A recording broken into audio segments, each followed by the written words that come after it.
You know, Music and Words Unite is only possible because of viewers and supporters like you. So please subscribe or you're going to make Mark cry. I was flat out shocked listening to this album. I was literally shocked. I was like, I had no idea this band was like this.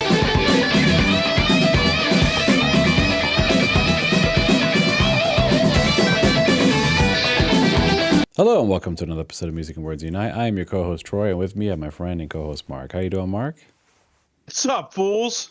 All right. And today, I don't have the vinyl for this one, so I don't have a prop, but we are going to be doing a track-by-track album review of the album. See if I can pronounce it right. Black Rose, and what's the rest of the album title? A rock legend. A rock legend, yeah, sorry. But I'm new to Thin Lizzy, so I'm still learning. Black Rose, a rock legend. I've never heard the album before making this episode. Mark suggested it, by the way. If you're new here, welcome. Mark and I are big music nerds, and we have like a big music club. And one of the things we do is do a lot of album reviews where one or more or both of us hasn't listened to it yet.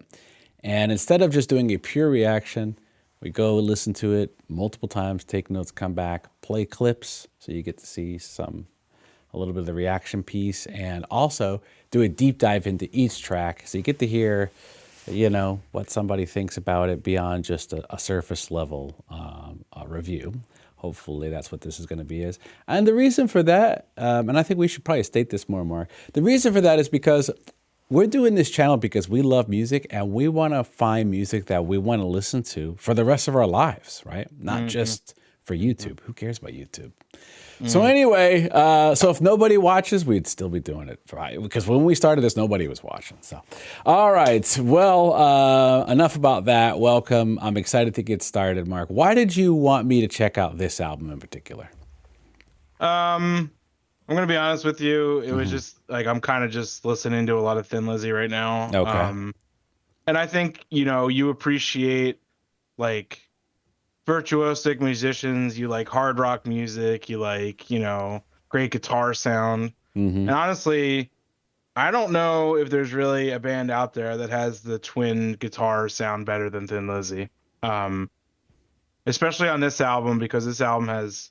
Are you familiar with the guy Gary Moore? Have you heard the name before? I'm the name, but until I heard this album, I wasn't that familiar. But then I went and looked him up after listening to it a few times. Gary Moore is probably... He's like... He was like, for most of his career, he was like a session guy, you know, like he played on a lot of different stuff. He's probably the best session guitarist that I've ever heard, I think. Oh, wow. He was just a virtuosic musician. He could literally play anything, and his tone, his sound, his playing, is just everything is just phenomenal. And this is actually the only Thin Lizzy album where he's on the entire album. So like he joined up with them a couple times and like played live or played on a couple tracks, but this is the only one where he plays on every song. And I wanted you... I don't know if this is my favorite by them, but this is definitely the one I'm probably the most familiar with. It's top 3 for me. But, okay. I think this is a good intro to Thin Lizzy because I think it's very accessible. And I think all of the tracks are pretty solid.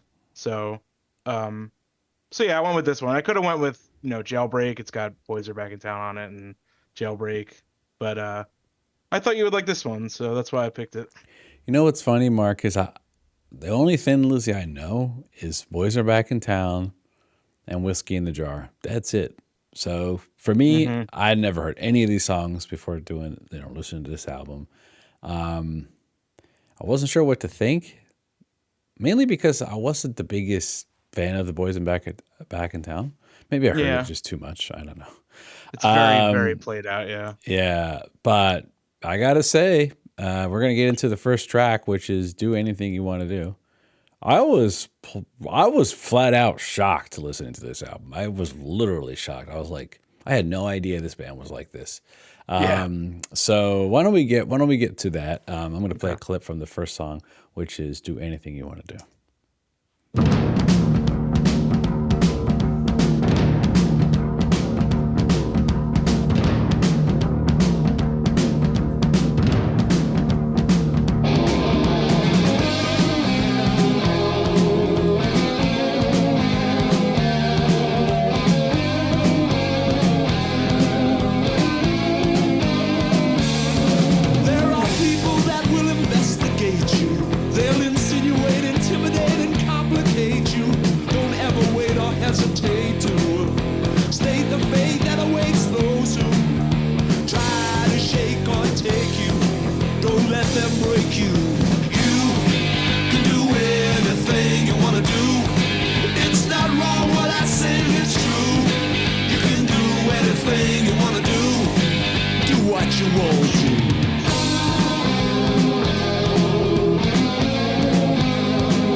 that was a clip. And Mark, if you want me to play any other parts, you just let me know. But that was a clip from the first track. Yeah, go ahead. I'm gonna want you to play every solo from every song, but we won't do that. But Okay, sure. I'm just happy to so do I'll that. Yeah. I'll have you play some of my favorite solos on the Okay. album. Okay. Yeah. Just let me know.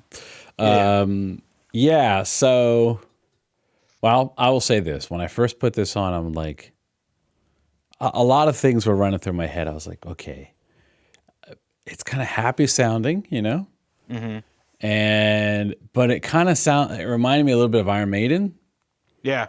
Because of the And twin guitars, man. yeah, and the Yeah. super like great harmony, you know. Mm-hmm.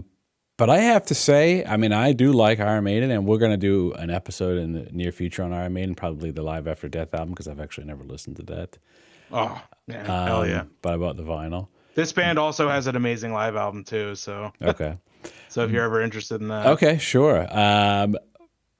I prefer this. I have to say, now I'm not blowing smoke just because you recommend it, because just because you recommend something doesn't mean I'm gonna like love it, right? And vice versa.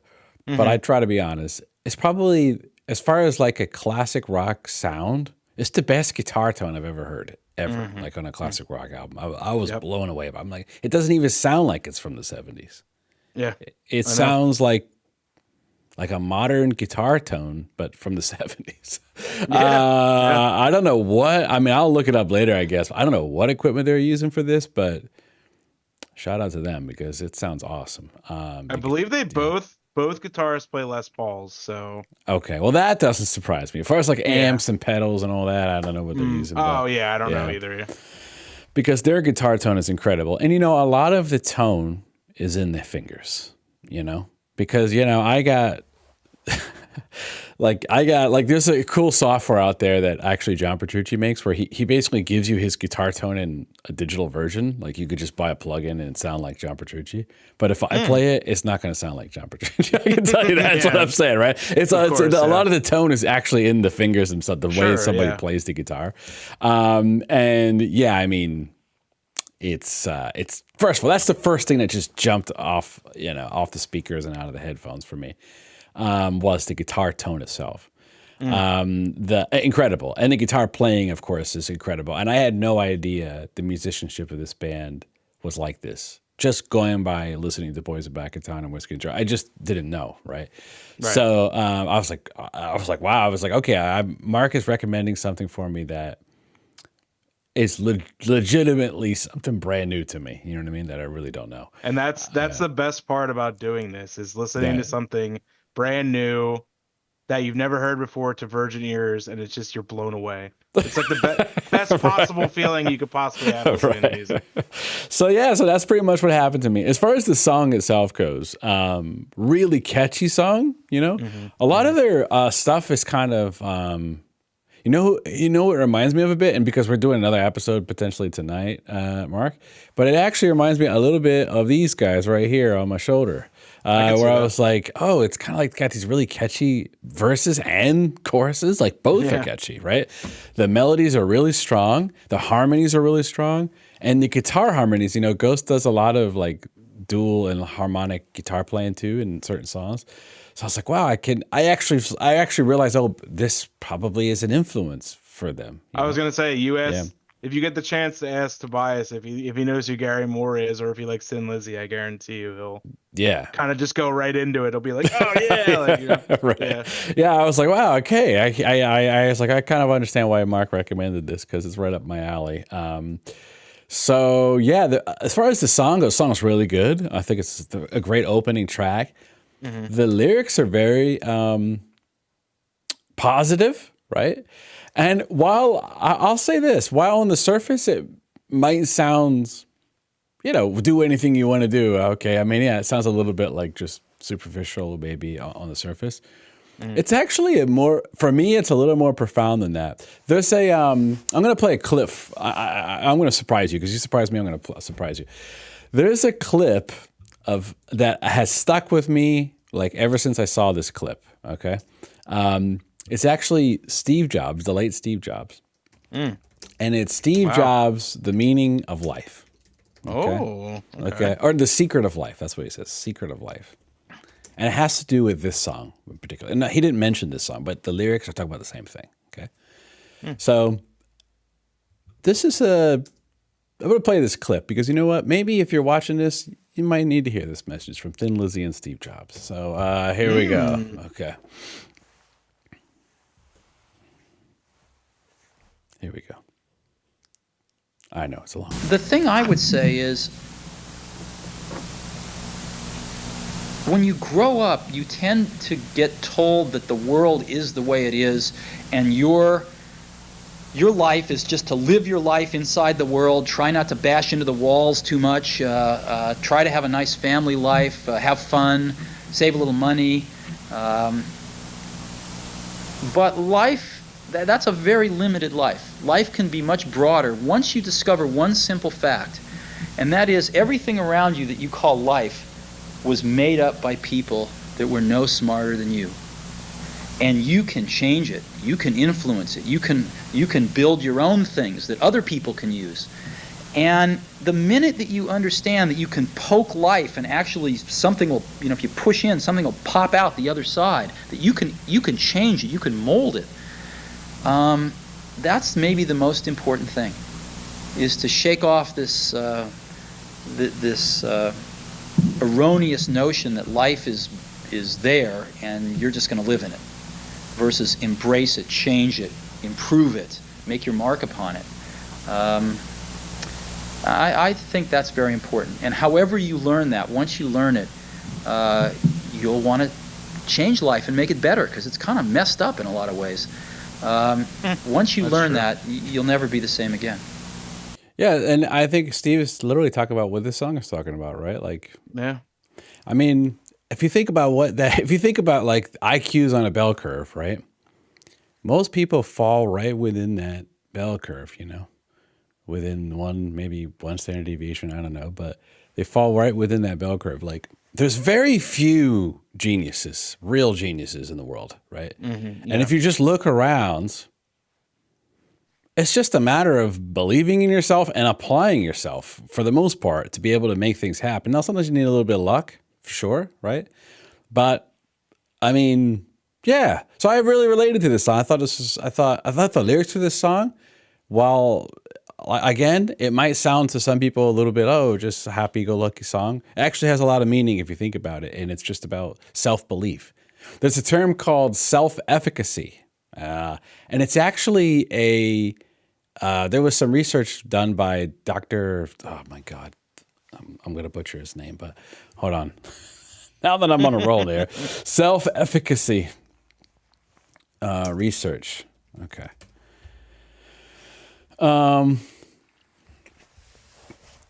So it basically talks about. Let me see if I can bring this up. I'll probably edit this. It talks about like high performers. Dr. Bandura, that's it.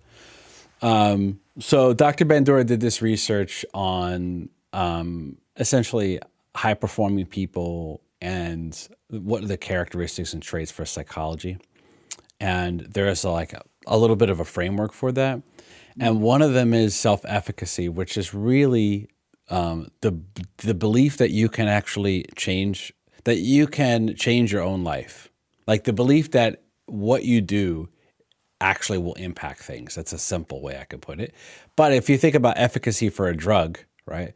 Like an efficacy score for whatever drug that they're trying to sell you, right? They'll say, it's this got this score, right? And it's really it's the same thing about belief in your own self, right?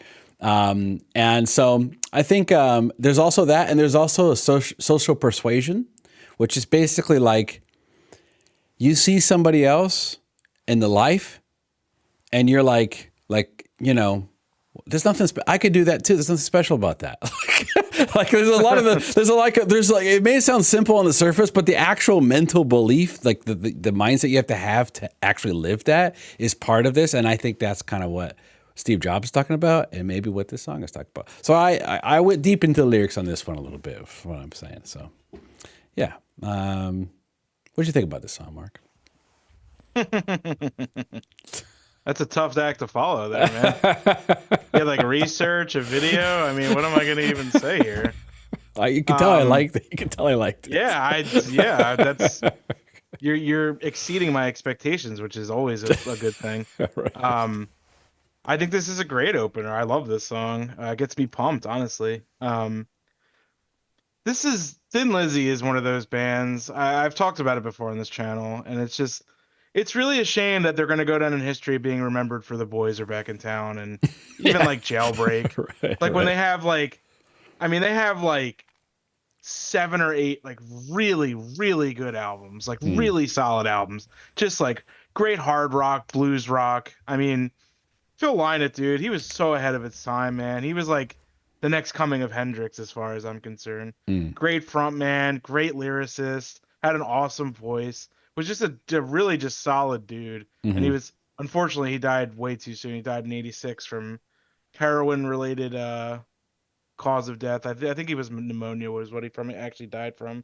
Okay. Um, but lost him way too soon. And actually, Troy, the Mhm. fact that you like the lyrics, he wrote 2 poetry books that you can Oh get. wow. Okay. Yeah. Okay. All So if right. you're ever Cool. Yeah. interested in that, yeah. Sure. Um, but yeah, like Thin Lizzy, man, like it's just it really kind of pisses me off that like anytime you ever bring them up to somebody, like, hey, have you ever heard Thin Lizzy before? It's like, oh, the boys are back in town. It's like, yeah, fuck you. How about that? And it's just like All right. like give them a chance, man. They're so good. Like they have so much good stuff going too, and it's just like this album, whole album is just a great example. And Hmm. Gary Moore plays on this album because on the last album, their longtime guitarist Brian Robertson, they fired him or he left or something because they got into like some kind of tussle or an argument. So Gary Moore played on this album, but like even the guitar sound on the past albums with their other 2 guitarists are just as good. Um, they still have that beautiful twin harmony. Um, but yeah, this song is great. Um, awesome opener, get you pumped. Yeah, that's not. There's really not much more I can say besides. I mean, I love every song on this album. So All right. All right. Well, let's move on to the next one, which is Toughest Street in Town. mm.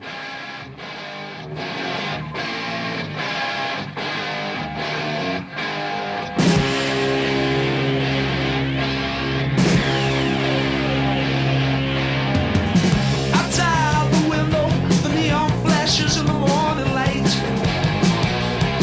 Down on the sidewalk, there's a woman with a problem she don't know how to fight. She's destitute and broken down. She softly whispers, is there no one around? And no one hears the sound. Her knees give way and hit the ground. This is the toughest street in town. This is the toughest street around. This is the toughest street in town. This is the toughest. Like a rat in a pack, it attacks from the back. Through a crack, pick a track, and you take a smack. And Jack has had a hard day. No one told him it would be like this. He's had to score the hard way, and there's that trick he'll always miss. This is the toughest street in town. This is the toughest. You want me to play the guitar solo from this? Sure. All right. See if I can find it. You might as well just play it from right there. Yeah. Don't you go down there.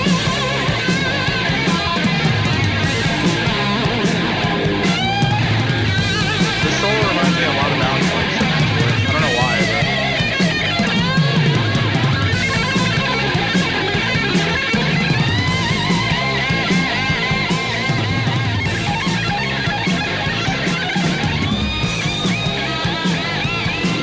It's just another black spot. Well, that was a couple minutes of Toughest Street in Town. A nice clip there. All right, Mark. Another, just like the first song, another really strong song. Mhm. It's got the thing I like where it sounds happy, but it's kind of the lyrics are kind of dark. Yeah. So I like music like that. So yeah, it's got that going on for it. Another really good song lyrically, paints a picture, a dark picture. And what's funny about it is the chorus it sounds so happy. Like, this is the toughest street in town. It sounds almost just like innocent, you know, until you listen to what he's talking about in the verses. And then it's like really dark, all the subject matter. And yeah, I thought this is a really good song. I mean, the guitar's work in here is just nuts, right? It's just, it shreds. It makes me like, I feel like now I have to get this vinyl. I have to see what it sounds like on the record player. And especially this older music, man, that was like first released on vinyl like this. Yeah. It's got to sound awesome. So I'm definitely Well, gonna. you know who produced this? No. Tony Visconti. Okay. Can you name some of the other things that people? Tony out there- Visconti? Yeah. A lot of David Bowie. Are you familiar with T-Rex? Yep. He did that. He did that. Band. Bandmate Oh, that everybody guy. hated. Yeah, the worst band. Yeah. Song. Yeah. I mean, he produced so much stuff. Yeah. He did the first Gentle Giant album and Acquiring the Taste. Oh wow. Okay. A lot of shit, man. Like he did a lot of stuff. So Well, he's obviously talented at producing. So, yeah, I mean, this song is awesome, man. I mean, this is another really strong song. One that, you know, when I first heard it, I was like, oh, you know, it's cool. Well, I like it. And the guitar is great. The guitars just jump right off the, you know, right off the record, although I was listening on streaming. But, I mean, they just jump right out to you. But then when you start listening to the lyrics, you start listening to the melody, you're like, wow, this song is really good. You know, it's not just about the guitar. So, what did you think about this one? yeah, if there was ever a guitar rock band, I would say this is definitely one of the big ones. I mean, that's what you're here for. You know, the lyrics and Phil and everything else is great too, but the guitars are just unbelievable. Oh, yeah. They're crazy. Yeah. Yeah, this song is another great just rocker. Like great chorus, great solo. Like it's just every song on here is just like perfect, like perfected, like great, like it's just so good. Like everything, the album has a great flow. It feels really 80s rock too, even though it's like 79, you know? Like Toughest Street in Town. What a great song name, man. Like how could that song be bad, you know? Right. Toughest Street in Town. Right. Like they have a song on one of their other albums called The Ballad of a Hard Man. Like how could that song not be good? Right. Like it just sounds like so tough and just you Yeah. know. And it's funny too because like these songs kind of have like a tough guy feel to it, but I feel like they're like, especially Phil Lynot's like very like kind of like pretty soft, like pretty emotional guy, you know, like writing these pretty heartfelt lyrics and stuff. So it's a nice contrast, I think. But yeah, this song is great too, man. It's a really two strong songs starting off the album. All right. I totally agree. The next song is S&M. This one took a while for me to really enjoy it.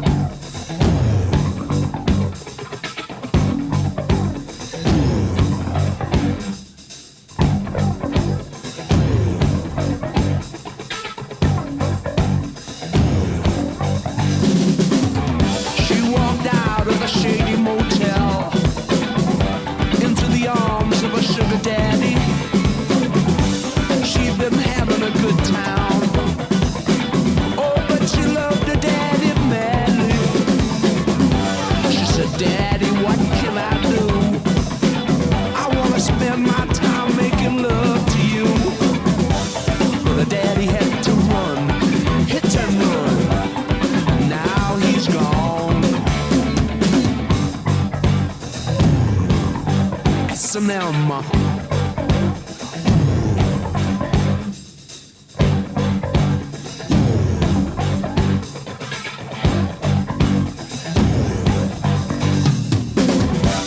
This customer was shady. He kept a rubber hose. He liked to beat the ladies. There's nothing wrong with that, I suppose. He made her wanna shout, ouch! But this time you better watch out. He kicked her. Oh, and he beat her and he whipped her. S&M.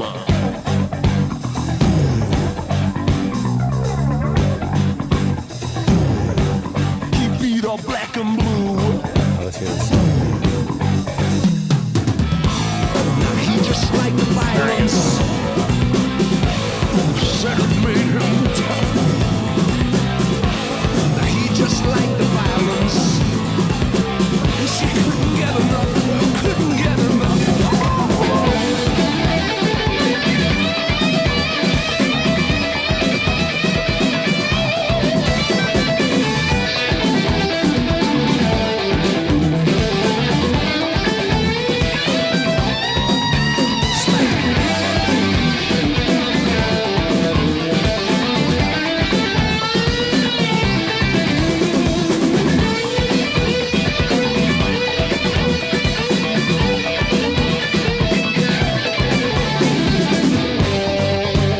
All right, so that was a few minutes of S&M. So yeah, I think. Did you say that it took you a while to get into this one? Yeah, I yeah. mean, only because it's like not even just for the like the music, just like the lyrics are Mm-hmm. kind of, they're pretty touchy, I would say, especially nowadays. Yeah, Um yeah. and like just like the flow of it and like his choice of words always are just kind of like they kind of felt cringe, but it definitely it's grown on me in over time. Yeah, so I'll talk about I'll talk about the lyrics in a second. The music, I like the music. The music is fun, man. I love the bass line, the walking bass line, that part. I mean, the guitar solo kind of really takes this on to another level. The one we just heard. It's not like It's not like on my top 3 on the album, but it's a good song. It's one that when I was listening to it on repeat, the album, I didn't skip any of the songs in the album, to be clear. Meaning I like them all, but this one, yeah, it's a good one. It's a kind of a funky little groove tune with great guitar solo. The lyrics, I was trying to. I mean, it seems to be just about an S&M relationship or a woman who's into it. Maybe because it seems like maybe she's going to different people. There's a customer. There's maybe a pimp. I don't know, but I don't know. All I can tell you is it is kind of dark lyrics. Yeah. I didn't read it as if necessarily it was promoting violence. Maybe that's people read into it. I mean, I could see why somebody would say that, but for me, it wasn't about that. It was more about chronicling maybe someone that he saw in real life that was into this kind of stuff, right? Because there are people who are into it that like to be abused physically. Sadomasochist for sure. Yeah, so that's what I mean, that's why I was like, okay, song about somebody who likes to get beat up. I don't know, but all right, what did you think about this one, Mark? Yeah, I mean, like I said, this one has grown on me over time. This is like when I used to listen to the album, like I wouldn't necessarily skip it because I mean, A, I like the music, and B, it has an amazing guitar solo. Yeah. Shout out to Scott Gorham on this one. Mhm. But like I'm looking at the lyrics right now, and like some of it is just like, oh my god, man. Like, Yeah. come on, Phil. What sleazy and slinky, tacky and kinky. Come on, man. Just making me cringe, man. I got douche chills. Oh my God. But it was probably just like a heat of the moment type thing. Like, let's make a song about like a pimp like hitting his like girls or something. I don't know. Like, this 1979. He was probably so high at this point, like just doing whatever. So I just appreciate it for what it is. It's like a product of the time. Okay. And I don't want to let the lyrics and like the feel of the song take away from the music because the music's great. It's like very funky, got a great bass line, awesome guitar solo. Yeah, so I just like it for what it is at this point. It's just a good song. So Okay. All right. Well, here we go. The next one is Waiting for an Alibi.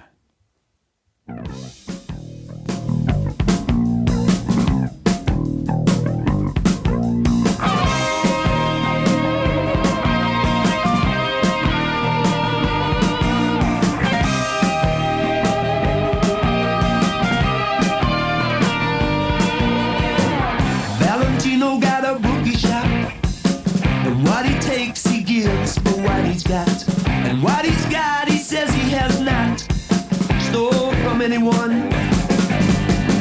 It's not that he don't tell the truth,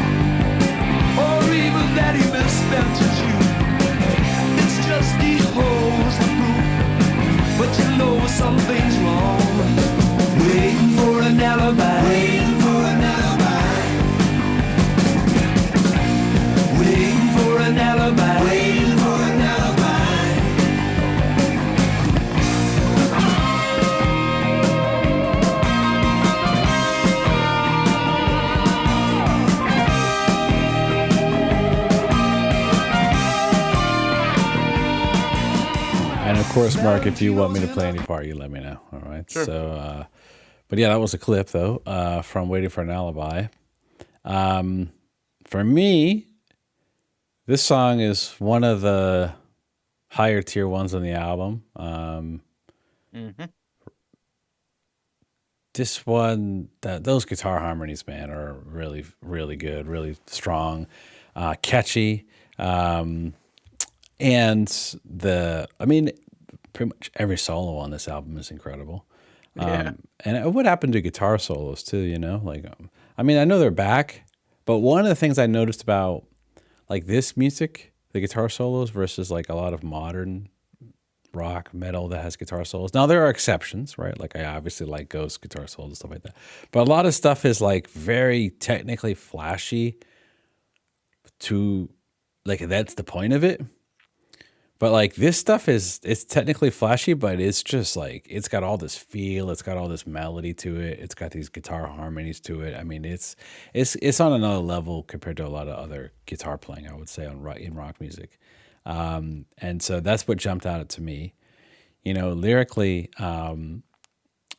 it seems to be about someone who's kind of maybe addicted to gambling seems to be maybe someone who's spiraling out of control, something like that. And from what I've read or what you told me, Mark, that there was how Phil died. And Phil is the Phil Lynott, right? Mm-hmm. He's the bass player and the singer. Is that right? He's a front man. Yeah.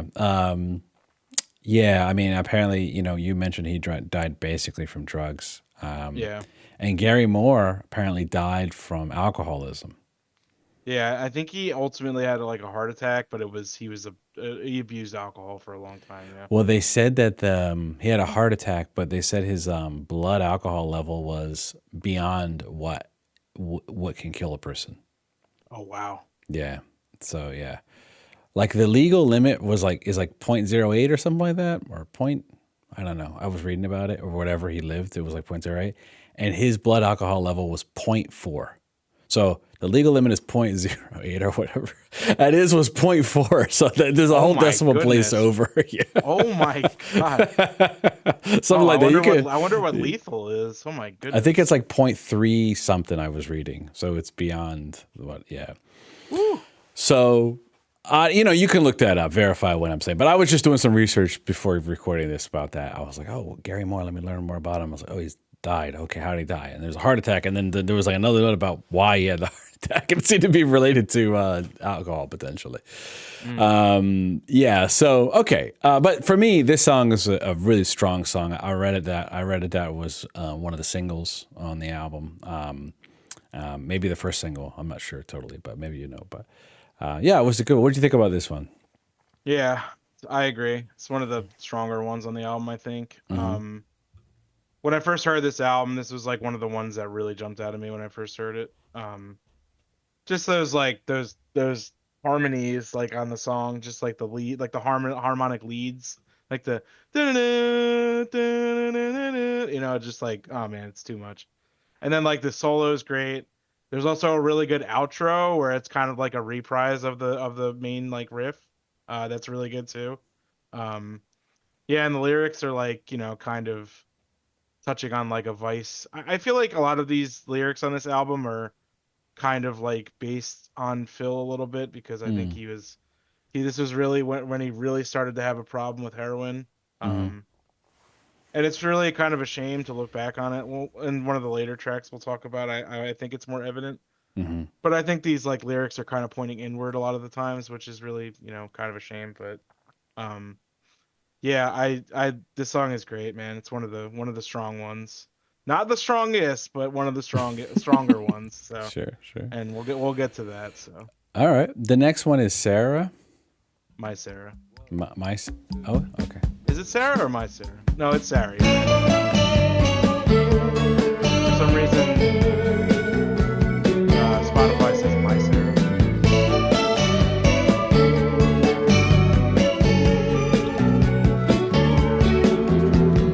When you came in my life, you changed my world. Sarah, everything seems so right. My baby girl, my Sarah, you are all I want to know. You hold my heart, so don't let go. You are all I need to live. My love to you I'll give. My Sarah.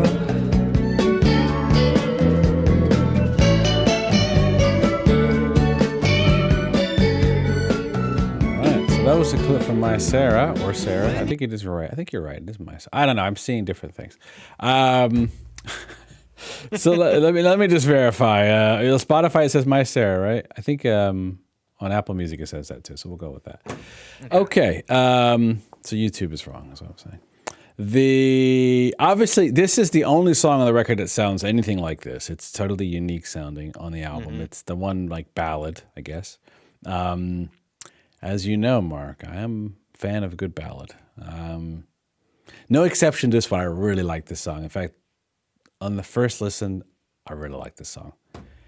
As someone who has a 4-year-old daughter, this song is talking about a newborn daughter.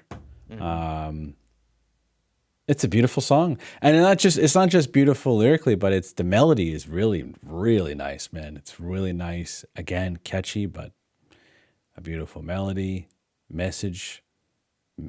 Yeah, I really like this song, and this is a song I could send to my wife. You could send this song to anybody. They don't even have to like the rest of the album. They don't even have to be a rock music fan. You could just send them and say, "Listen to this song. I bet you like it." Right? So to me, it's like really, it's not even really a rock song. It's like a pop song almost. Yeah, it is. It reminded me a little bit like it's kind of like Isn't She Lovely? It doesn't sound like it musically, but it's kind of like Isn't She Lovely by Stevie Wonder, because it's talking about a daughter being born, and it's the same subject matter. And it reminded me like of a pop song like that, you know? And it reminded me a little bit of like some of the 70s Hall & Oates stuff too, a little bit.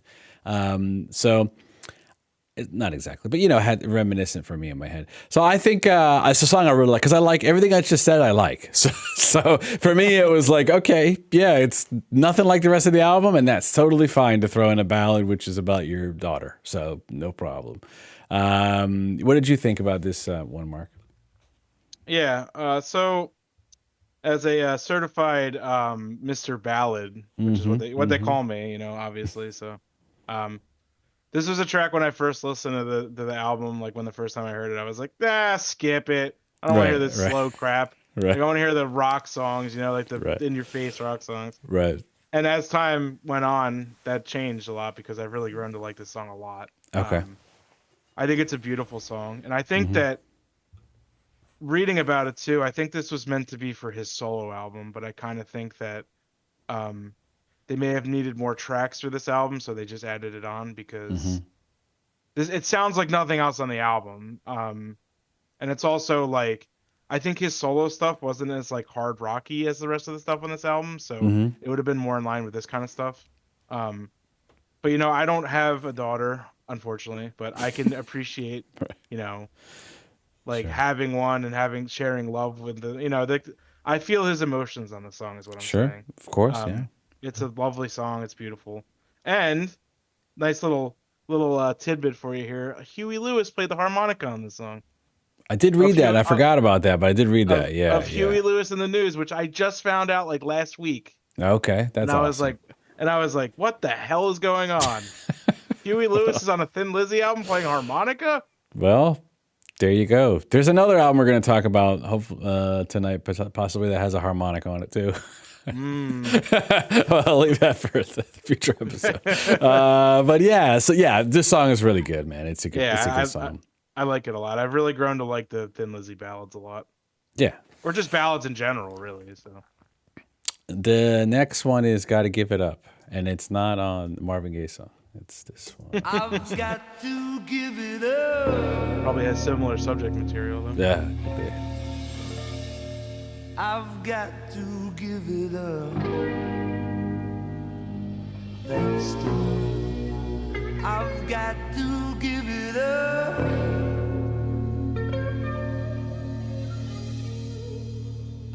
got to give it up. That's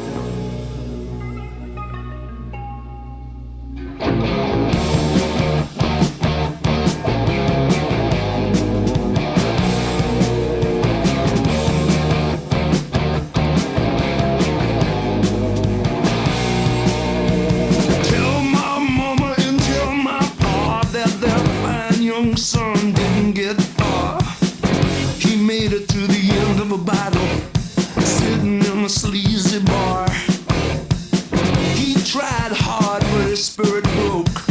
He tried until he nearly choked. In the end, he lost his battle, drinking alcohol. Got to give it up. I got to give it up. That stuff. Got to give it up. I got to give it up. That stuff. I'm gonna play the guitar. Tell my brother. Got to give it up. That stuff.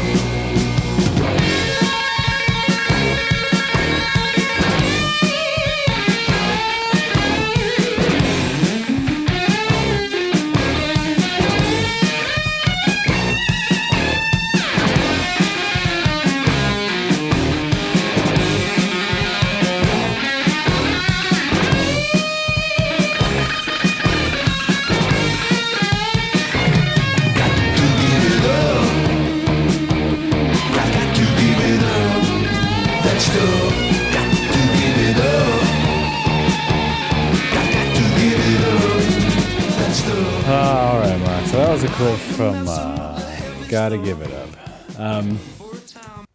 Okay, so my review of this song. Probably the best song on the album.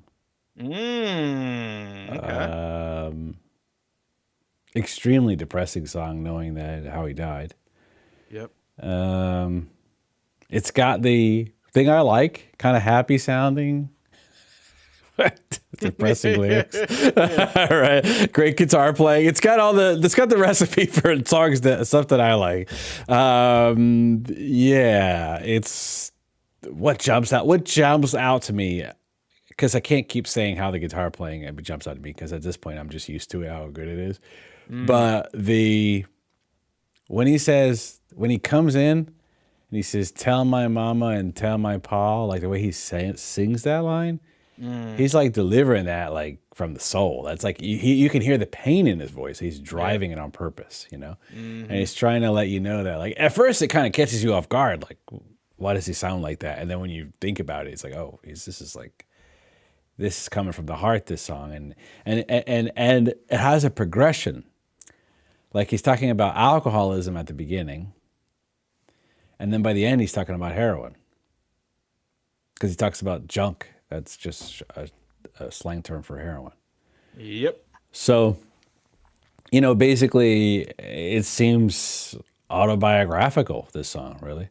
And when he says, "Mom, I'm coming home," I don't know if his mom had passed away at this point, but maybe he's talking about that. Maybe he's talking about dying and going to see his mom again at the very end. So it's a super sad song. I will say that lyrically. Like, if you just read the lyrics, you're like, wow, this song's really freaking sad. But the music is so awesome, and the melody is so good that, again, it's probably, arguably, debatably the best song on the album, in my opinion. What do you think about this one? Yeah. Yeah, I mean, once those guitar that riff kicks in the beginning, man, it's just like, I just want to fall back in my chair. It's just literally Right. I listen to it, man. My God. Yeah. It's impossible not to have goosebumps. I still have goosebumps from it. Damn. Yeah, I'm gonna go ahead and say, while this is probably not my favorite on the album, it's goddamn close to being my favorite on the album. Okay. It's picking a favorite song in this album is like borderline impossible. Yeah. But I've tried. It's really hard. There's just so many good songs here to pick from. This song is awesome, and like you said, it's like, in hindsight, it's really, really sad and depressing. Because I think this really was a cry for help at this time, because he probably progressed from alcohol to hard drugs because either it wasn't getting him high enough or it was cheaper and like easier to get, I guess. But at the same time, it's really a shame because he was such a talented guy, and it's like really evident on this album too, with his lyrics and like you watch like any live videos of him, he's just like such a good front man. Mm-hmm. And I agree with you. I'm like kind of tired of talking about how good the guitars are on this album because like we all know how amazing they are. Yeah. But yeah, this song really is more visceral than a lot of the other songs in here because of what we know now and what he may have been going through. So that's what I think gives it a kind of a slight edge over the other songs. Just Right. it really hits you here, more than anything. So Yeah, sure. yeah, amazing song. Amazing. And I don't know what it is about musicians, but so many musicians struggle with drugs, and it's like, I mean, it's super cliche at this point, but it's cliche for a reason because it just happens all the time. You know what somebody told me that actually makes a lot of sense? What's that? A lot of musicians do drugs because they want the high that they feel from performing all the time. Oh, wow. Okay. I haven't thought about it. Okay. Yeah, so it's like they never want the high of like performing in front of an audience and, receiving like either like a standing ovation or cheering or, they want that all the time. So Okay. that makes a lot of sense to me. Otherwise, it's just, they want to feel good all the time. They want to party. So it could be different for all different people, but Sure. And I would imagine some people, everybody's different background. But some musicians who are super talented, who have music that resonates with people because they make music that's real, like from the heart. A lot of those folks like are troubled or, have a troubled past, let's say, right? Have had some trauma growing up that's led them to this type of real creativity but people connect. But sometimes if you have a traumatic upbringing or a traumatic past, you might not be able to escape it, yourself. So you might rely on drugs to try to escape that problem. So there might just be a combination of what you said, makes a lot of sense, actually. And then I'm thinking about the tortured artist type who gets hooked on drugs, I mean, you think about like the Downward Spiral is literally about Trent Reznor's descent into drug addiction and madness, right? And that's an example of what I'm talking about, and it seems like he's been able to come out of it since then. But yeah, it seems to just be a pattern, I guess. Well, I mean, look at even like in your, in Dream Theater, like Mike Portnoy has like an entire suite of songs about alcoholism. Yeah, that's true. Yeah. Yeah. It's just like, I don't know. I think like having like drug addictions or anything like that really translates well to playing music because you can express it playing music and you can talk about it, but at the same time you're still experiencing it, and it's just like it's like an endless cycle, unfortunately. But right, yeah, like you said, like the tortured artist, so yeah, like Kurt Cobain. I mean, there's a list of Alice in Chains, right? I mean, yeah, exactly, like Blaine Staley, all of them, man. Like that whole '90s crew, early '90s crew. Thankfully, like. Some people made it out, like Billy Corgan and some other people, but I never got the sense that Billy was into that stuff. But hard drugs like that. But most of them were, his contemporaries. So, and even Jimmy Chamberlain OD'd on heroin. Yeah, exactly. Yeah, like Eddie Vedder made it out. Like so. Yeah. Well. Shout out to the people who made it out. I don't know what to say about it. All right. So the next song is Get Out of Here. I've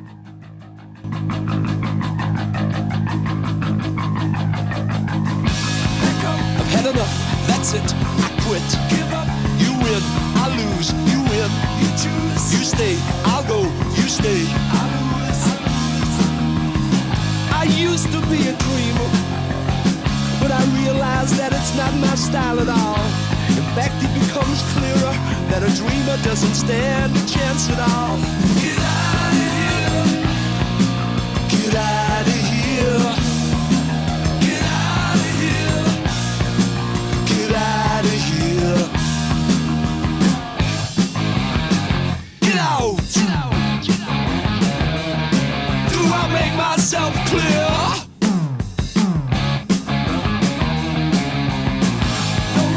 Must go they must run. I can't give a second chance.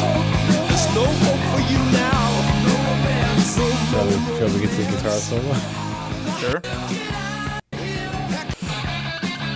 There it is. Give in, go home, get out.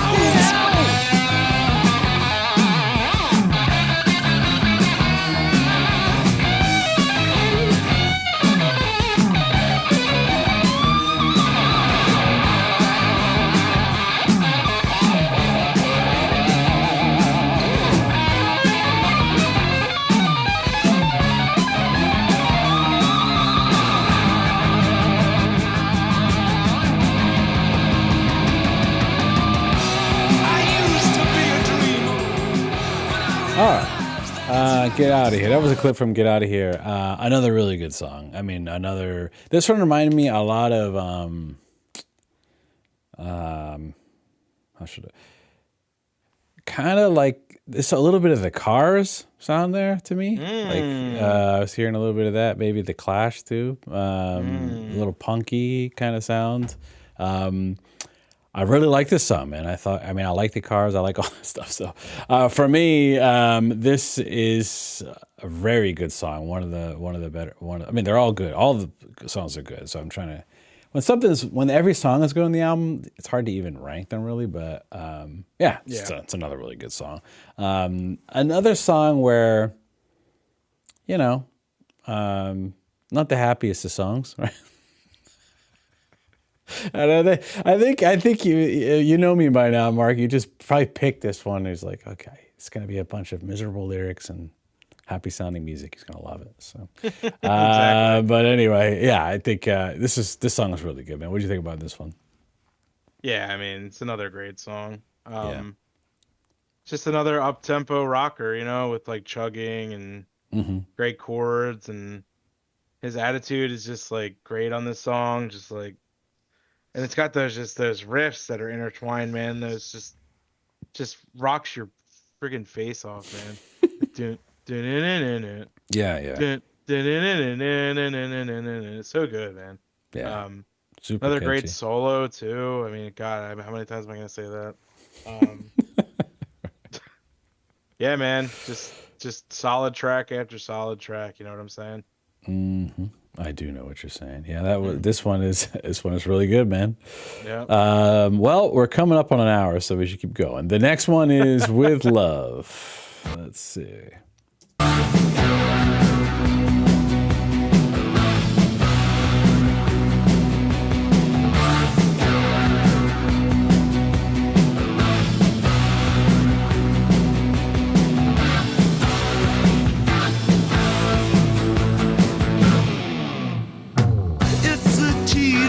Existence, laying your love on the line.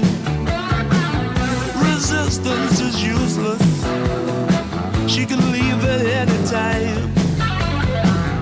I must confess that in my quest I felt depressed and restless. But this Casanova's roving days are over, more or less. With love.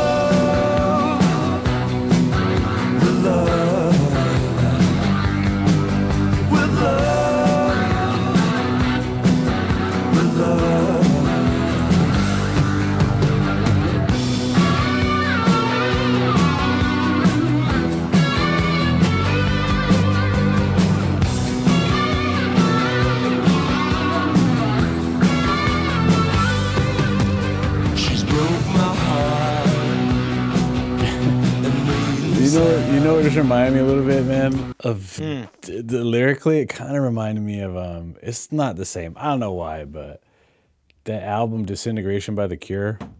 Oh. Where he's that album is just like nonstop. Like, I'm sad. You broke up with me. I'm miserable. that's what this song like reads to me. Yeah, I can see that. Yeah, I was like, wow, this is his Disintegration. Hard rock Disintegration. Yeah. For me, Mark, a good song. I appreciate the sad lyrics to the happy sounding music almost, but yeah, it's a really good hard rock song. The guitar work, of course, is incredible. I mean, Yeah, I don't have as much to say about this one. I wouldn't say it's like as high up on the list as some of the other ones on the album for me, like compared to like the last couple we reviewed. But I do think it's a good song. And what did you think about this one? Yeah, this is one that also has grown on me over the years because, like back, when I used to listen to this album, it was kind of just like, all right, like I want to get to the title track, like I want to get to the title track. I don't care, Right. I don't care about With Love. I don't care about Get Out of Here. I want to get to the title track. But, over the years, this song has really grown on me. It's another song with a really somber feel, really emotional sounding too with his vocals, especially like when he's like kind of singing the chorus towards the end, and he has like a little like vibrato moment, which is really nice. Great solos. I love the guitar tone. It's got acoustic guitar in it too, which is really nice. Yeah, this is another just really good track that I just never get sick of. That like I'll listen to this album all the way through and enjoy it every single time and never skip a song. So another really good one. Awesome. Yeah, I think it's a good one. There are lots of words there. No, it's just good. I don't have too much to say about this one as much to the other ones, but so let's get to the title track. Oh, by the way, Huey Lewis plays harmonica on that song too. Oh, okay. All right. Awesome. This is a long one, so I'm gonna skip a little bit, I think. So let's see. Will she know, come back to me? Will she know, come back to me? Oh, should have known I hear you calling far away. You rolling river, all down the mountainside, all around the blooming heather.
If you like guitar solos, you're gonna like this song.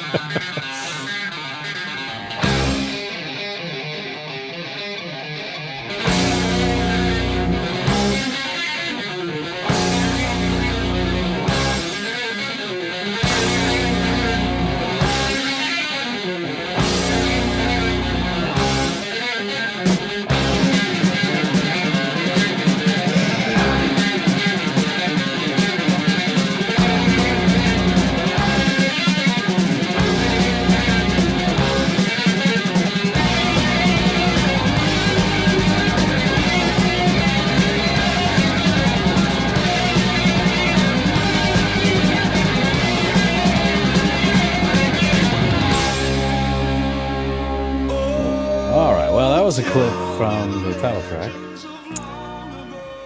Black Rose, a rock legend. So, Mark, I mean, you heard it. It's obvious. I mean, the first time I listened to this, I was using my, I have like different sets of headphones for different purposes. So I have my listening headphones, like in my basement where I listen to my vinyls, but I can also listen to streaming with those headphones.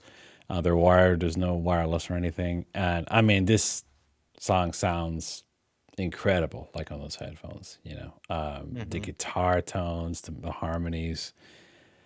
And then I listen to it on my Bluetooth headphones. Obviously, it doesn't sound as good, but it still sounds great, Now my other headphone is dead, like other AirPods, so I just charge it. But so I'm missing one side of it just for this episode. But yeah, I've heard this, like I've listened to this album about 6 to 7 times total, I would say. So yeah, with good headphones, and once through the speakers. So yeah, it was. The song is great, man. It seems to be an ode to Ireland, maybe.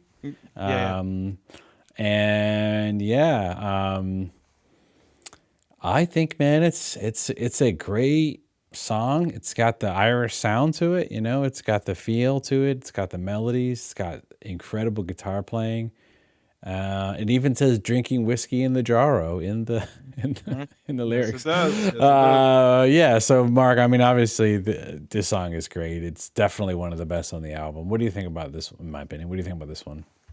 Yeah, I mean, this is a top 5 Thin Lizzy song for me. Oh, okay. Okay. This is really the song when I first listened to the album. This is the one I really took away from first listen. Like, this is the song where I was just like, this song is just unbelievable. Yeah. Yeah. It's literally like 3.5 minutes of guitar solos. It's unbelievable. Yeah. Like the main like Irish sound, like the it's just like stuck with me forever, man. Right. And it's really awesome because it's just it's just a big homage to Ireland. Like he talks about Cú Chulainn, which is like a big like folk hero in Irish mythology. He talks about like Lassie, which I didn't even know was an Irish thing. And then he just kind of the outro is just him kind of talking about like Irish poets, just like talking about whiskey in the jar, just about random stuff, talking about Tipperary, which is in Ireland. It has such a unique sound to it, and I really enjoy it a lot, and I think it's really the highlight of the album for me because I think it incorporates everything up until this point, and then adds a really nice like Irish flair to it, if that makes any sense. Yeah. Yeah, I don't know. It just really stuck with me over time, and it's without a doubt my favorite song on the album and top 5 Lizzy overall for me. So Okay. All right. That's the only definitive thing I could take away from this album is I think this will always be my favorite song. Picking a top 5 Thin Lizzy track listing though is something that I don't think I could ever really do, but yeah, I love this album, and I'm really glad that you liked it too. So Yeah, very good. I'm going to get the vinyl. I'm going to decide which pressing I'm going to get, but they're all not cheap. So maybe I'll find one. Maybe Chuck can hook me up. Who knows? At Sky Valley. So maybe I'll he's ask got him. them there. Yeah, he might have he them might. there. Yeah, he might. Well, if you're still watching this, thank you, by the way. That was the episode. We would love for you to stick around for the channel if you're still watching this one, because you're probably a pretty cool person, and we're looking for cool people like you to be a few things. One is a subscriber, because we think you might like other content potentially. We'd like to hear from you in the comments as well, but even more so, we have a free community Discord, and basically what that is it's a big discussion music club. It's an app called Discord. You come in there, there's channels for different genres of music and decades, and you can share music, talk about music. So if you're a music geek like us, that's the place to be. It's 100% free. We have a whole community of people in there of who like all kinds of music, and that's one of the cool things about this channel is it doesn't literally matter what kind of music it is. We talk about it. So, and obviously we have preferences, but we've done a lot of different styles of music on this channel, and I would imagine there'd be more coming. So yeah, that's what I got to say. Mark, thanks for recommending this one. It was not only a great album, but also a band that I had heard about, a band I had heard a couple songs and been like, oh, it's not really for me. What's funny is if I go to listen to Boys in Back in Town now, I bet you I like it more. I really probably would actually, now that I understand the band more, Yeah, yeah. because I don't even know what that song's talking about. I have never read the lyrics. You know what I mean? Who knows? I don't know. It could be a depressing song. Who knows? So odds are it is if I go by this album. But yeah. So thanks for that, Mark, and I appreciate that. And yeah, that's all I got to say. Anything else, Mark?